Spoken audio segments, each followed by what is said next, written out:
There is a scene early in Two Broke Girls where Max and Caroline are counting their money at the end of a shift. And I mean literally counting it. Coins and crumpled bills spread out on a surface, tallying up what they have toward the cupcake business they are trying to build. And the number is small, embarrassingly small relative to what they are trying to do. And they write it down in this little notebook they keep. And they go to sleep, and they wake up, and they do it again the next day. And I remember watching that and thinking, oh, this is actually what it looks like. Not the montage version, not the inspirational poster version, not the we believed in ourselves and worked hard and made it version that gets told after the fact when the ending is already known. This is the actual version, the version where the number is small and the dream is large, and the distance between those two things is just your daily life that you have to keep showing up to. And I think that is the thing Two Broke Girls did that not enough people give it credit for. It showed the building part, not the having built part, not the looking back on the building part, the actual building part, which is slow and unglamorous and full of setbacks and requires a specific kind of stubbornness that is very hard to maintain when the evidence keeps suggesting you should probably just stop. So let us talk about what that actually looks like, through Max and Caroline, through their specific and very different relationships with money and ambition and failure, through what their story actually says about what it means to build something from nothing, when nothing is not a metaphor but a financial reality. Max Black comes into the story already knowing something that takes some people their entire lives to learn, which is that the safety net is not coming. She grew up without one. She did not have parents who were going to catch her if she fell, did not have a family home to retreat to if things went wrong, did not have the background assumption of support that sits underneath a lot of people's risk-taking without them even knowing it is there. Max has been without that assumption for so long that its absence is just the weather, just the condition of her life, the things she woke up inside every day and navigated without making a big deal about it, because making a big deal about it was not going to change it. And what that produces in a person is a very specific kind of competence, the competence of someone who learned early that they are the only infrastructure available to themselves. Max can handle anything. She can handle a difficult customer and a broken machine and a shortfall in the rent and a disappointing person and a situation that has gone sideways in 3 directions simultaneously, and she handles all of it with this flat, unimpressed efficiency that looks like not caring, but is actually the opposite of not caring. It is caring so much for so long with so little support that you develop an entire system for managing it that does not look emotional from the outside, because the emotional version was a luxury the circumstances did not offer. But here's the thing about Max that the show does really well. The same protection that kept her intact through a genuinely hard life is also the thing that keeps her from believing in the cupcake business the way Caroline believes in it. She has been disappointed enough times that hope feels like a liability. She has built enough internal walls that the idea of wanting something badly enough to be truly hurt if it does not work out feels like a risk she is not sure she can afford. And so she does the work, she makes the cupcakes, she shows up every day, but there's a part of her that is always slightly braced for it to not work out, because braced is the position her whole life has trained her to hold. And if you have ever grown up without a safety net, you know exactly what I'm talking about. You know the specific way that hope can feel dangerous when disappointment has been your most reliable teacher. You know the way you can do the thing and work toward the thing and still keep a part of yourself back from the thing, because giving all of yourself to something that might not work is a cost you have already paid too many times. Max's relationship with the dream is not simple, and the show is smart enough to let it be not simple. Caroline is the other side of this, and Caroline is interesting because she comes into the story as what looks like the opposite of Max, which is someone who had everything, whose whole life was cushioned and supported and funded by a financial reality that she did not build and did not fully understand, and that disappeared overnight when her father's fraud was exposed.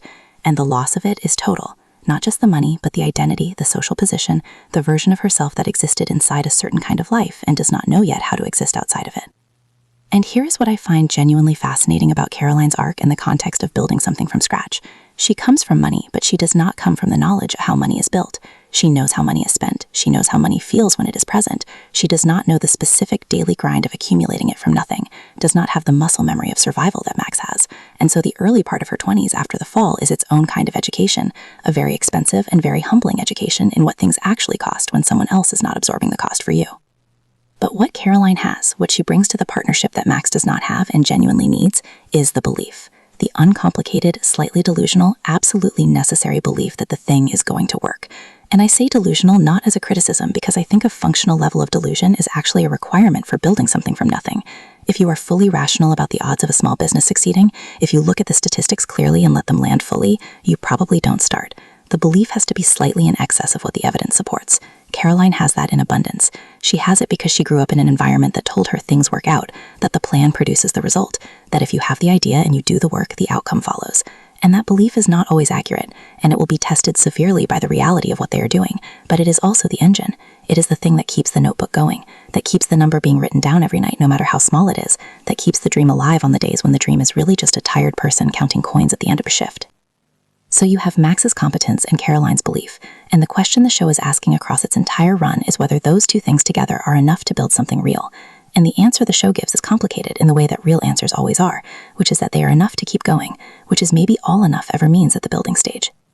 The diner is the backdrop to all of this, and the diner deserves its own conversation, because the diner is not just where they work, it is the reality that the dream exists in contrast to. Every shift at the diner is a reminder of what the alternative to the dream looks like. It is not a bad alternative exactly, it is just not the thing. It is not the cupcake business, it is not the version of the life they are working toward. And showing up to it every day and doing it well and being professional about it, while also holding the other thing, the thing they are building on the side, the thing that exists in a notebook, in a small apartment kitchen, and a steadily accumulating total that is never quite enough yet, that dual holding is the actual texture of what building something from scratch looks like. Because here's what nobody tells you about building something while you are also surviving. The surviving takes most of the energy. The job that pays the bills, the shift that goes until midnight, the customer that needs managing, and the boss that needs managing, and the body that needs sleep that it is not getting enough of, all of that takes the majority of what you have on any given day. And the building has to happen in the margins, in the hours before the shift and after the shift, and on the days off that are not really days off because the building does not take days off.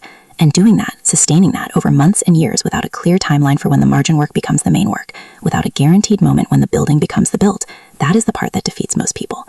Not the lack of talent, not the lack of idea, the lack of margin, and the unwillingness of the margin to expand on a schedule that makes sense. Max and Caroline do it anyway, and they do it with a specific and very watchable dynamic, which is that they are completely different people who should not work as well together as they do. Max is defended and sardonic and allergic to sentimentality, and has been let down enough times that she keeps her expectations low as a matter of survival. Caroline is optimistic and earnest and occasionally out of touch with the reality of what they are doing in ways that Max want to lose her mind. And somehow this combination, the defended one and the believing one, the one who knows how to survive and the one who knows how to dream, produces something that neither of them could produce alone. And I think that is one of the more useful things the show has to say about building something from nothing, which is that you probably can't do it completely alone, and the person you do it with does not have to be your mirror image. You do not need someone who brings the same things you bring. You need someone who brings the things you cannot bring yourself. Max cannot bring the unguarded belief. Caroline cannot bring the hard-won competence. Together they have both, and together they have a chance. Separately, they each have half of what is required, and half of what is required is not enough to build a business on. The setbacks across the show are relentless, and I mean that as a compliment to the writing. Every time the number gets close to meaningful, something happens. The equipment breaks, or the opportunity falls through, or the money goes somewhere it was not supposed to go, or the world just does the thing the world does, which is not care about your timeline or your effort, or how much you need this particular thing to work out right now. And the show does not protect them from this. It does not give them a run of good luck to reward the effort. It just keeps showing the effort against the resistance, and asking whether the effort is going to keep happening anyway.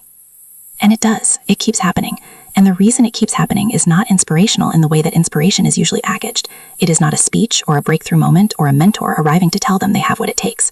It is just two people who have decided that this is the thing they are doing, and that the setback is not a stop sign, it is just a setback. And they go back to the diner and they do the shift and they count the money at the end and they write the number down and they go to sleep and they do it again. That is it. That is the whole thing. That is what building something from scratch with no safety net actually looks like from the inside. It looks like the notebook. It looks like the number that is smaller than you need it to be, but bigger than it was last month. It looks like the shift you do not want to do, and the morning you start earlier than you want to start, and the belief you have to actively choose to maintain because it does not maintain itself. It requires daily renewal, daily decision, daily choosing of the dream over the very reasonable alternative of just accepting the life that is already there. Max and Caroline aren't extraordinary people in the way that stories about ambition usually require their protagonist to be extraordinary. They are not prodigies. They are not uniquely gifted.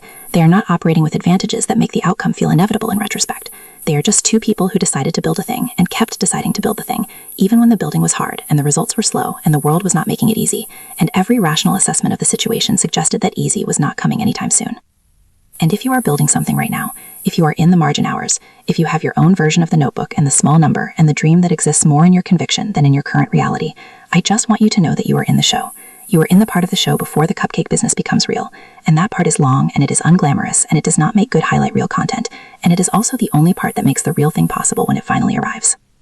The number will get bigger. Not quickly, not on a schedule that makes sense, but bigger. Keep writing it down.